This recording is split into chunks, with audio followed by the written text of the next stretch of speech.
Ladies and gentlemen, welcome back to another episode of The New World. And in today's video, after the recent statement Kevin Durant made on his time in Brooklyn and the failures that led to the disbandment of the Nets team, KD went on Lebron James' Mind the Game podcast with his new co-host and Durant's former head coach, Steve Nash, and described how he felt about the Brooklyn Nets squad during their finals push. Durant voiced his opinion, stating he felt only him and Steve Nash were locked in during the Brooklyn Nets tenure and everyone else wasn't, which then led to the former Brooklyn Net, Kyrie Irving, who tweeted he would give his side of the story on his stream. So if you are a basketball fan and you are intrigued, stay tuned for that. But for now, we will take a blast into the past and revisit the injuries and controversies and everything that went wrong in Brooklyn under the Kevin Durant era. Now, fellas, what were your thoughts on KD's comments on him and Nash being the only two minds locked into winning a championship during their time as a Brooklyn Net? And why do you think that Nets team did not pan out as it should have? Well, I can't really speak for Steve Nash, but I will say that I have appreciation for coaches in terms of them taking their job seriously because of how much time, effort, and energy they have to put in behind the scenes to make sure that they conjure up a game plan for their players. Now, basketball is a little bit different because it's a star-driven league, so a lot of these guys can just kind of do their own thing. But I believe that portion of it, all the data and from what I've seen with my eyes have told me that what Kevin Durant has stated has been true. If we just look at his production on the court, the only reason why this guy was not performing was if he was injured. We cannot say the same thing about one Kyrie Irving. I don't really know what Kyrie Irving is alluding to by saying he's going to tell us side of the story, but he can't be talking about nobody else but himself. He's going to have to explain some of those actions that he encountered. Now, I don't really want to talk about the vaccination situation because I feel like that is an isolated incident, but some of the other shit we just have to be honest about. Kyrie Irving was a distraction for a large majority of that Brooklyn Nets tenure.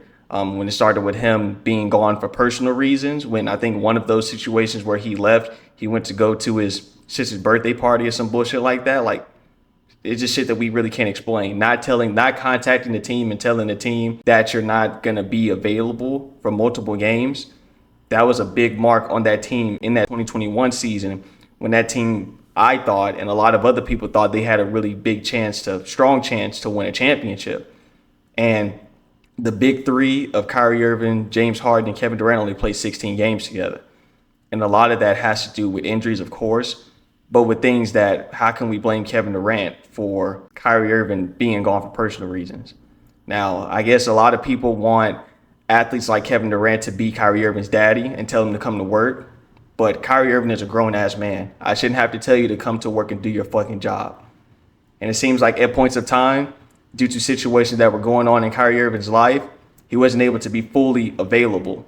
But my biggest takeaway from that is you are a professional at the end of the day. You at least have to communicate with the likes of your coach, as well as, your GM, your bosses, all of that, and let them know and inform them of what is going on and why you cannot play and perform your duties.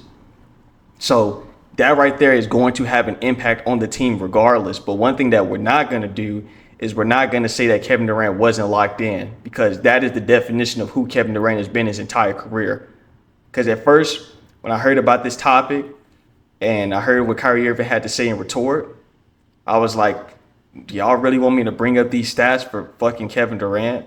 Not even talking about the raw statistical numbers, but his off-court percentage, as well as box score plus minus, all of his advanced analytics that provide how much value that he provided for this team, as well as just their overall record when he's on the court and when he's not.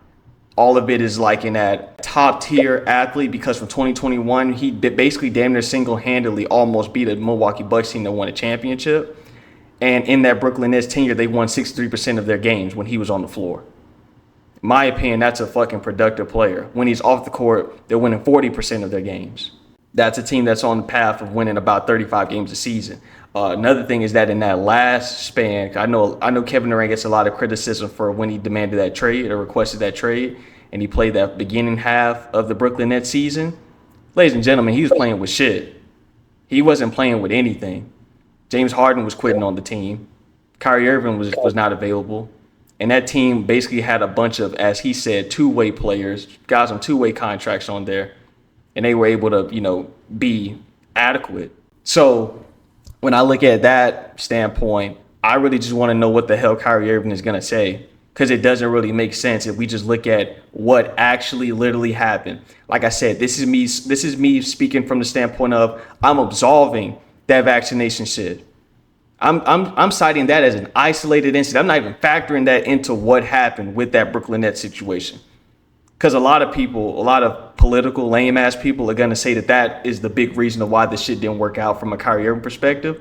I'm not, because that was a decision that he made out of the interest of him and his family. I respect that shit.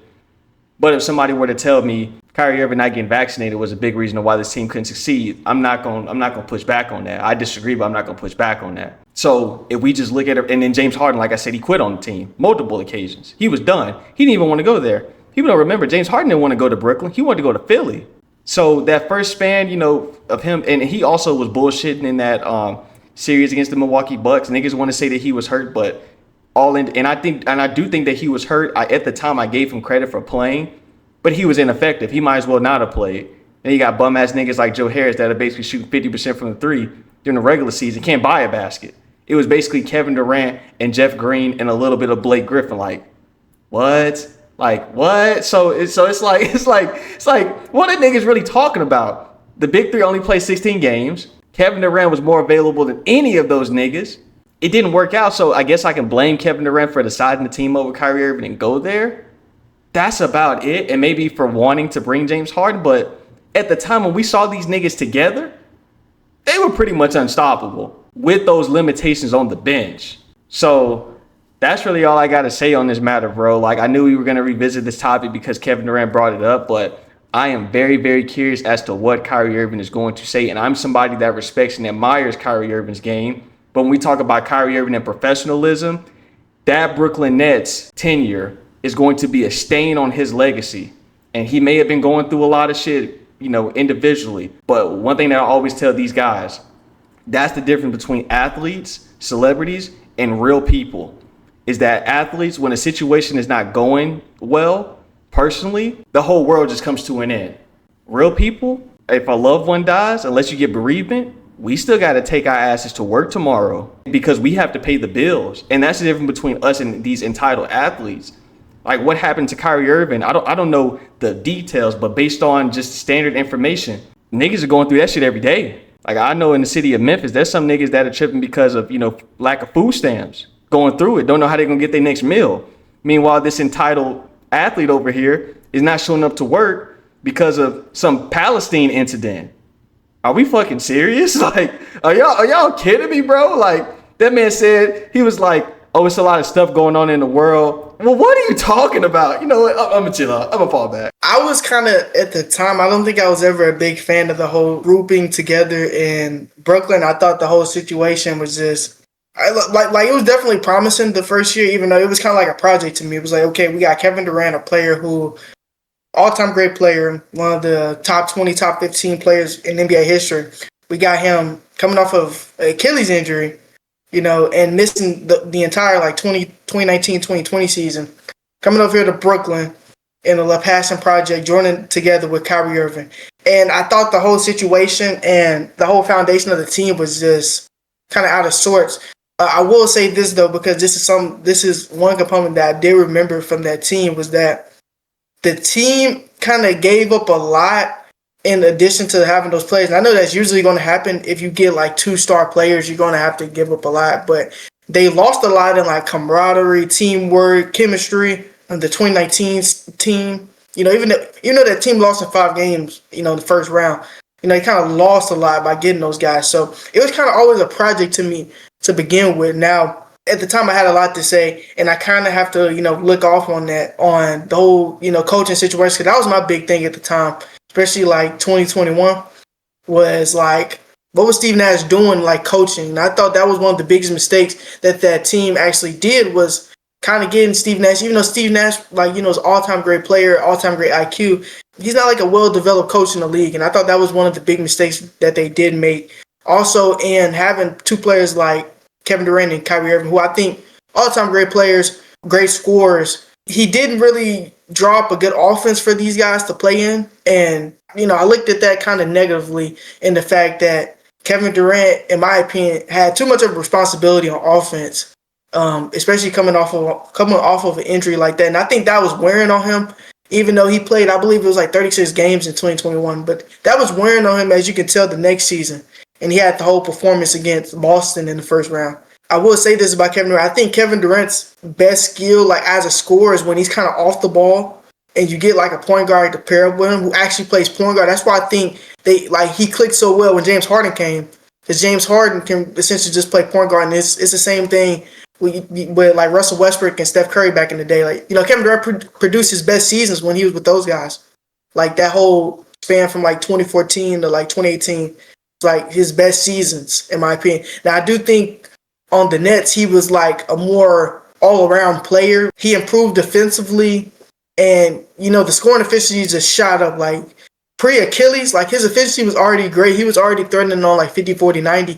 But right after that Achilles, like I don't know what happened to him, but he was just shooting like 53% from the field and like 40% from three, like over 90% from the free throw line. So he was like efficient everywhere, and he's still been that player. Like even nowadays, like Kevin Durant is like, you can make an argument he's like the best shooter from everywhere. Like all places on the court. Now, am I saying he's a better shooter than Steph Curry? No, but like you can, like on all spots of the court, Kevin Durant is the best shooter. Kind of, you can make that argument ever. So that is one thing. I think Kevin Durant works better when he's kind of off the ball, doesn't have to have, that much of a scoring responsibility. And thought that waned on him, the first year. And a lot of this has to do with Kyrie Irving. A lot of this has to do with just the team they kind of organize and the whole dysfunction.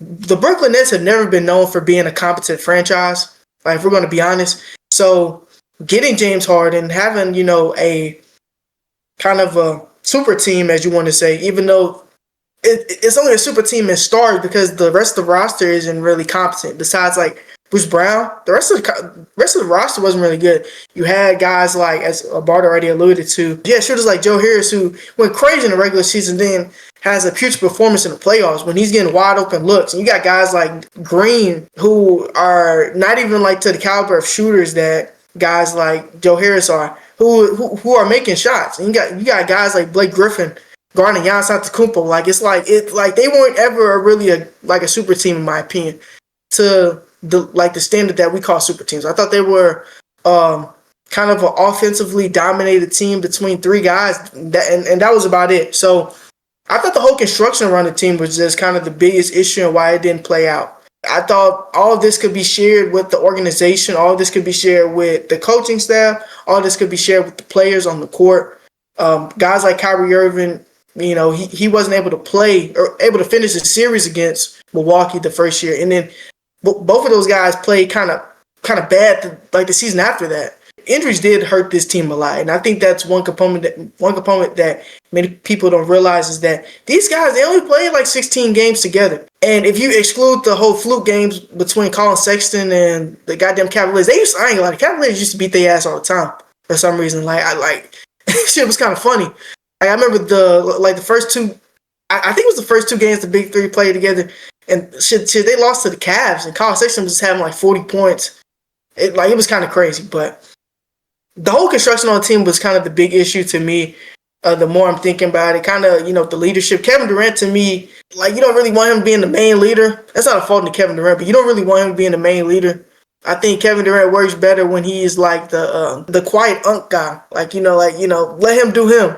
I feel like he works better as that. Like, I got to keep on saying this, but when you pair him with an actual point guard, like Russell Westbrook, Steph Curry, like guys like that in the locker room, it kind of helps the team perform better and helps the team have a better chemistry. When you put so much of the onus on Kevin Durant, it kind of lessens how good the team is. Even though Kevin Durant was literally saving these niggas in the regular season, like that's why I think in 2022, Kyrie Irving, he was kind of out for like a lot of that year, and Kevin Durant kind of had to pick up the load. And I think he had them at like a third seed before. I think he got injured or something. Yeah, he had like an injury or something. I can't remember because it was like years ago, but he had like injury, and then they fell back down.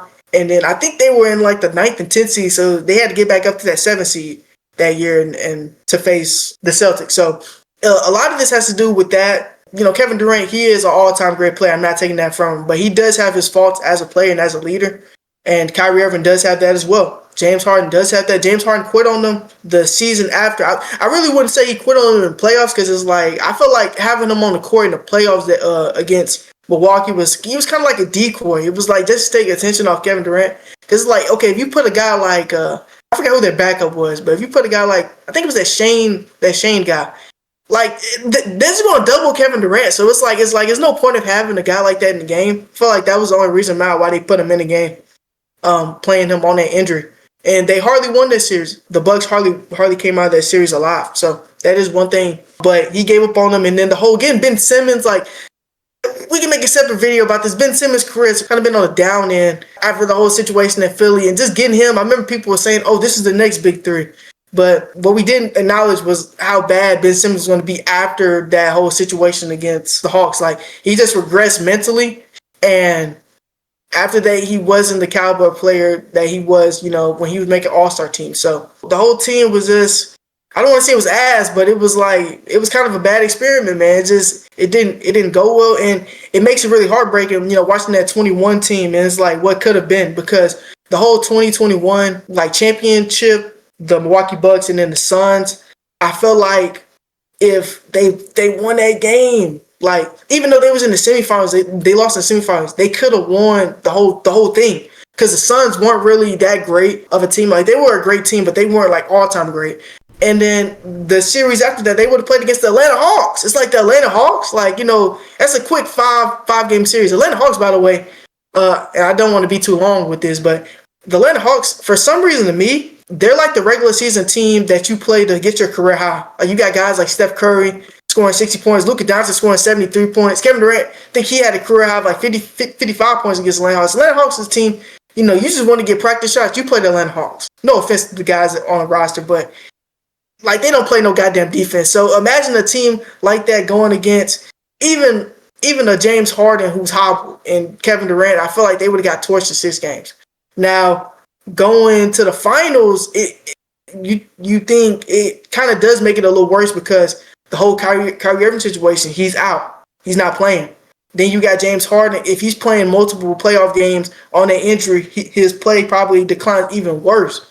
So you got to kind of factor into that. They probably actually lose to Phoenix after those injuries, honestly, if I think about it more. I think they do lose, but I think that people that are being objective about KD's career are going to evaluate him completely different if he gets that team to the finals and they're competitive. Even if they lose, I feel like the outlook would be different, because I completely agree.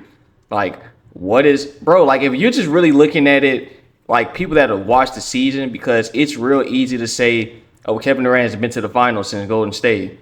But looking at it season by season, first of all, after he tore his Achilles, he didn't play in 2019, 2020. He didn't play that whole year. Bro, you're not supposed to come back off an Achilles injury and be as great as this man has been in your 30s. You're not. It was really a shock to everybody. Was like, oh, well, Kevin Durant, he basically is a shooter, so he'll be able to come back. No, that's not really realistic, bro. It's not realistic for somebody to come back and basically be averaging 29 points a game on 50, 40, 90. Basically averaging better stats than when he was with Golden State, essentially, on better efficiency. That's not supposed to happen. He came back and did that. Because in that 2021 season, yeah, he only played like 36 games because, bro, it's just hard to come back from that injury. And then when you had the Kyrie Irving shit and, you're bringing in James Harden. But then the year after that, bro, with the vaccine, Kyrie Irving wasn't playing for really the first half of the season. He wasn't playing at all. Because Mayor Adams and him was like, bro, if you're not vaccinated, you're not playing at all. You're not playing. Then when Kyrie Irving came back, he was only playing road games. He wasn't even playing home games. Then Kevin Durant gets injured. Then the season after that, they end up trading James Harden and getting Ben Simmons. It's like, objectively, how can you really say that this man didn't come out and do his job to the best of his abilities? That's like really my biggest takeaway. Yeah, I agree. The guys, they definitely had some great points. And to pick up off of what Bardo said, I don't really see how people can tarnish, KD during his time with Brooklyn, even though, yeah, I get it.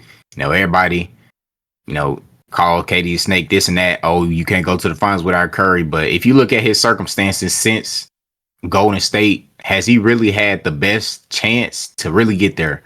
No. Now, you look at Brooklyn, of course, when you're trading for a big star, you got to give up a whole lot. You get KD, you get Kyrie, but you trade James Harden, and look what they had to give up for James Harden. Even though he didn't want to be there, then you look at Phoenix, and then they get Bradley Beal. Like every time that you're trying to make a big three and all this, you're trading up a lot of assets, and you're giving away a lot of role players that made teams that only had maybe one superstar on it a finals contending team. So that's always gonna come with a big three. But talking about this Nets team, man, I was in awe with that big three, even though it didn't last long. But like that big three, like they were statistically one of, or if not the greatest big threes of all time. Like per 100 possessions, they were scoring 120 points. And this was only for a total of 16 games, and 8 of those games were in the regular season. And you look at that run, they blasted through, the Celtics. They were that big three was, high scoring, and they were just getting the job done. They were averaging like 120 or however many points, over 120 points a game against the Celtics team. And then you go into Milwaukee, everybody's like, oh man, Brooklyn, they finna get it done. Then just 40 seconds into the game, James Harden go out with the hamstring injury. Then next thing you know, Kyrie go down. Then it just sucks the life out of the team. But then you look at that series and you look at KD, and it's like, man, KD, he left it all out there. He did everything he could, and it almost worked out. Like that game 7, the foot on the line. Everybody thought it was a 3. He won, all that. And KD really took that team to the finals, bro. Everybody would have been talking about him differently, because you can see that he clearly can lead a team to a finals, and he would have led a really poorly put together team to the finals. Like, bro, they had Blake Griffin as their center, bro. Blake Griffin is like 6'9", going up against Giannis, Brook Lopez, Bobby Portis, all these tall guys. He's 6'9", and he's on the way latter part of his career. He wasn't even scoring like that for real.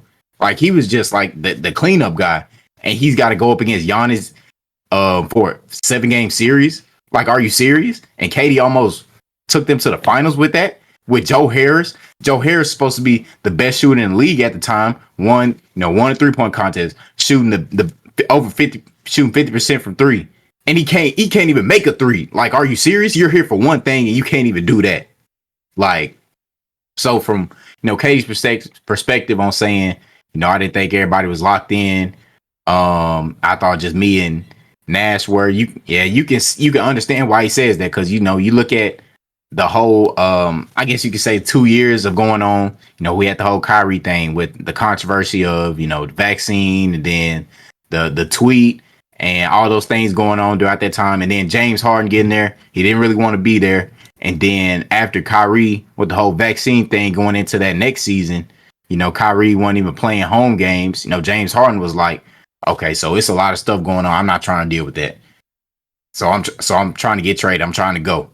And, you can understand where KD is coming from, so this team was definitely a big project, and it was like, oh, we trying to see if it can work. But there was a lot of flaws in the team, that didn't necessarily have an offense, made from Nash. They didn't have a big, even though they had Nick Claxton, he wasn't developed. And, they had LaMarcus Aldridge for a time, but, he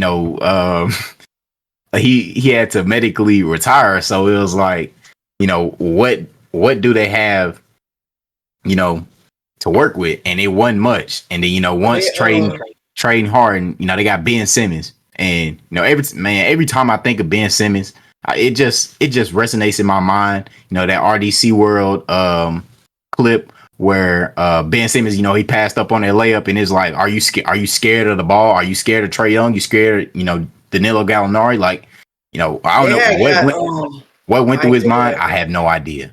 But it was like he really wasn't the same from that season on, after. Like that season, with that playoffs and everything, he wasn't the same. Like this dude, mind you, this dude was all defense, all NBA, multiple all-stars.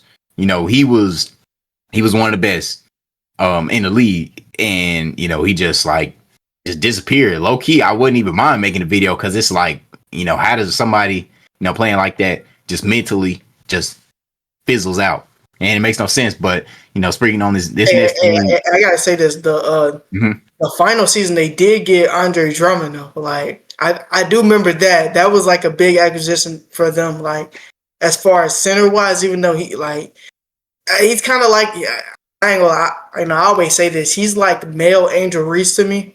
Like where he's not really a great defensive player and offense player, but he's a great rebounder. So they did get him, I believe, in 2022.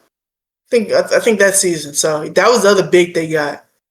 Yeah, they got him. Yeah, man, it's funny. Andre Drummond, man, purposely, missing just to get them boards. It's kind of hilarious. But yeah, man, this team, it was just a whole lot of controversy around this team. So you can understand KD's statement about what, Nash had to work with. But honestly, even if they had just two superstars, they could have made a finals. Like, and we can clearly see that was working out for him with him and Kyrie. Like, even though, well, I'm talking about with him and Kyrie, that 2021 season, if they just had Kyrie, I honestly think they would have made the finals. And we can clearly see that it probably would have worked out. But for the seasons after that, I don't really know. Like, that team was just horribly defensively. And the only thing that was working for him was Kyrie and KD scoring. But yeah, man, like looking at this Brooklyn Nets stuff, like KD playing, he really was playing, some of the best basketball. And he said himself, like he almost averaged 30 points on 50, 40, 90 shooting splits after coming back from a Achilles injury, bro. Like you don't see that. So you got to get props to him, but you can understand it. But I do want to, kind of see, the Kyrie stream to see what he'll talk about with the whole situation. Because, Kyrie, I do agree with Bardo. They definitely left a stain on his, professional career. But, you can definitely see he's grown from it. He's found a home that, wants him, in Dallas. And, Brooklyn really wasn't rocking with him like that for real. But, you look at Dallas. Like I said, you look at Dallas now and look at him now.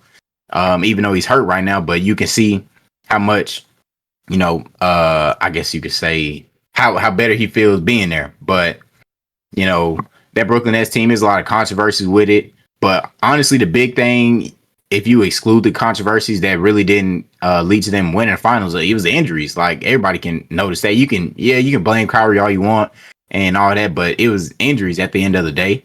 Like that's really just the biggest thing. So yeah, all this other stuff that happened, but injuries at the end of the day was really what tarnished this team from at least making it to a finals because they were favored for like those 2 years, bro.